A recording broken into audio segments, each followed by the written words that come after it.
एक ही आधार व समान समांतर रेखाओं के बीच के दो समांतर चतुर्भुजों के क्षेत्रफल बराबर होते हैं। अब आइए यहाँ चित्र में समझते हैं।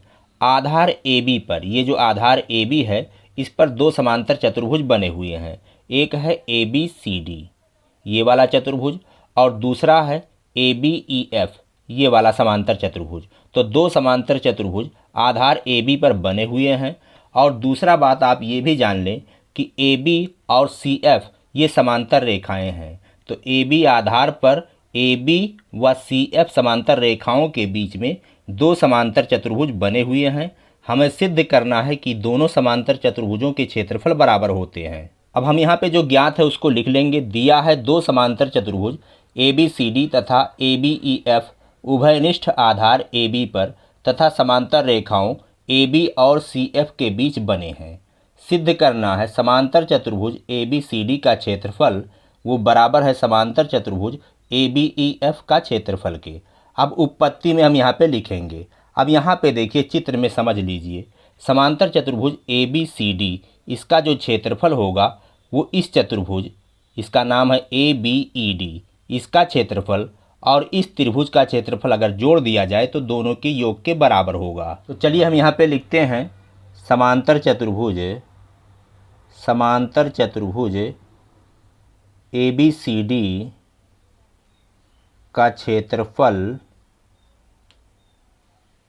वो बराबर होगा इस चतुर्भुज ABED का क्षेत्रफल, चतुर्भुज ABED का क्षेत्रफल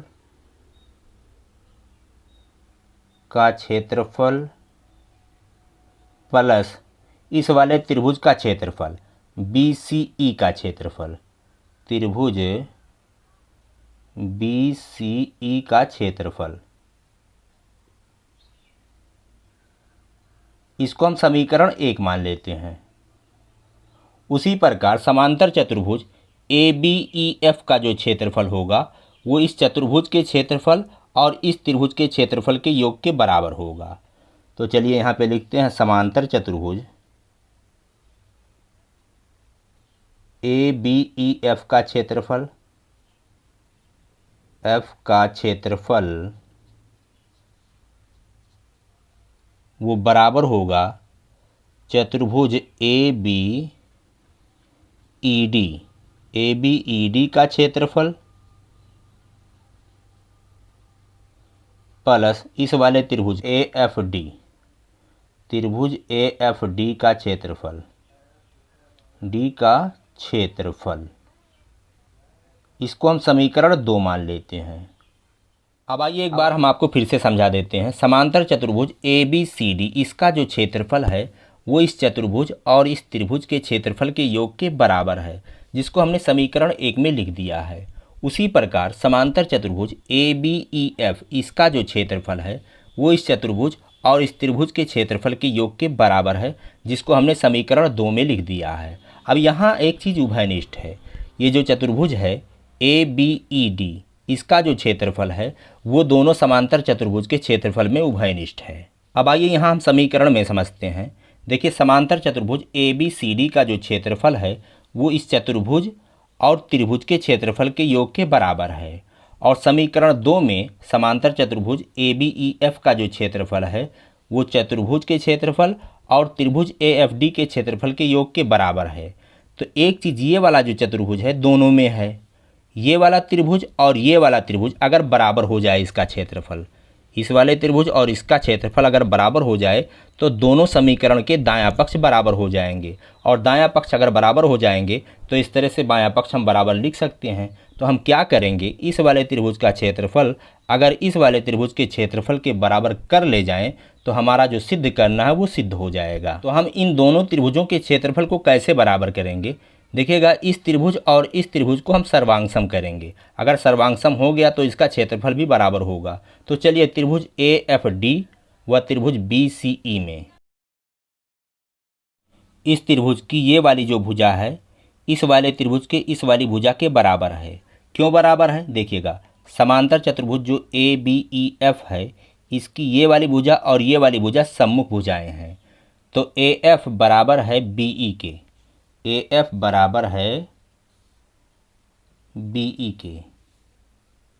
यहाँ सामने लिख देंगे समांतर चतुर्भुज की सम्मुख भुजा। समांतर चतुर्भुज कौन सा चतुर्भुज है? ए बी ई एफ की सम्मुख भुजा है। सम्मुख भुजा। उसी प्रकार इस वाले त्रिभुज की ये वाली भुजा इस वाले त्रिभुज की इस वाली भुजा के बराबर है। चलिए हम डबल लाइन कर देते हैं। ये जो समांतर चतुर्भुज ए बी सी डी है, इसकी सम्मुख भुजा है। तो ए डी बराबर है बी सी के।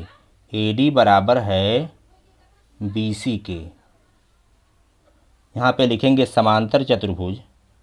समांतर चतुर्भुज ए बी सी डी की सम्मुख भुजा है, इसलिए दोनों बराबर है। अब एक चीज़ देखिए, ये वाला जो कोण होगा वो इस वाले कोण के बराबर होगा। इस कोण का नाम है कोण डी ए एफ। कोण डी ए एफ। अभी बताते हैं कैसे बराबर है। वो बराबर है सी बी ई के। कोण सी बी ई।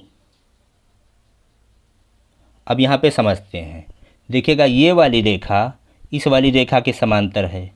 समांतर चतुर्भुज की सम्मुख भुजाएं समांतर होती हैं और बराबर भी होती हैं। उसी प्रकार ये वाली जो लाइन है इस वाली लाइन के समांतर है। तो ये वाला जो कोण होगा इस वाले कोण के बराबर होगा। तो यहाँ पे लिखेंगे चूँकि ए डी समांतर है बी सी के।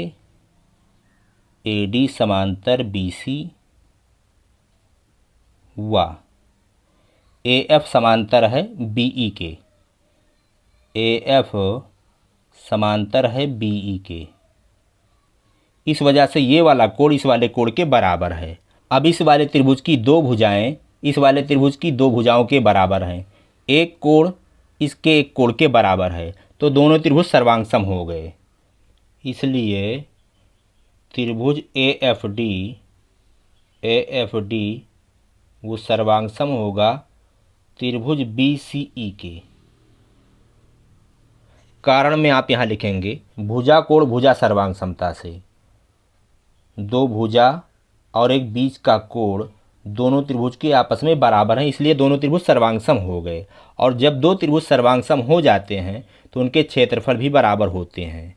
इसलिए त्रिभुज ए एफ डी का क्षेत्रफल वो बराबर होगा त्रिभुज बी सी ई का क्षेत्रफल। त्रिभुज बी सी ई का क्षेत्रफल।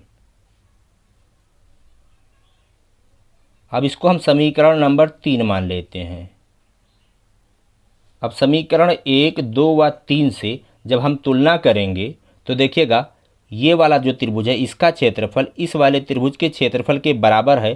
तो जब ये दोनों बराबर है और ये वाला इसके बराबर है तो दायां पक्ष आपस में बराबर हो जाएंगे, तो बायां पक्ष हम बराबर लिख सकते हैं। तो यहाँ लिखेंगे समीकरण 1, 2 व 3 से।